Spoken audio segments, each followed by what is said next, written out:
আসসালামু আলাইকুম।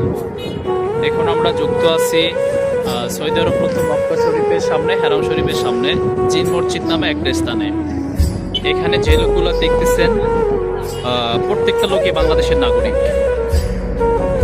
এখন আপনাদের মনে প্রশ্ন জাগতে পারে, যেখানে এই লোকগুলা এইভাবে কেন বসে আছে? আসলে এর পিছিয়ে বড় ধরনের একটা কারণ আছে।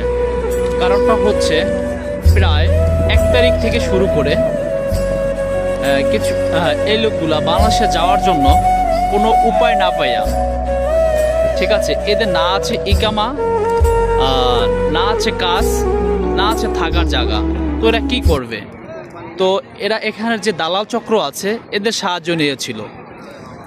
যে দালাল চক্রের সাথে কথা বলছে যে আমাদেরকে যদি তোমরা কিছু টাকা দাও, সৌদি রিয়ালের টাকা, যে টাকার অ্যামাউন্ট হচ্ছে 600, 700, 800, 1000, এই টাকার বিনিময়ে এদেরকে দিলে এরা সৌদি সফর জেলের মাধ্যমে এদেরকে বাংলাদেশে পাঠিয়ে দিবে। এটা ছিল এদের প্রথম গন্তব্যস্থান। তো এখানে প্রায় 400 শতাধিক লোক ছিল। তো এরা এই টাকাগুলো 400 লোকের কাছ থেকে প্রায় ধরেন 600 টাকা করে, 700 টাকা করে নিয়েছে।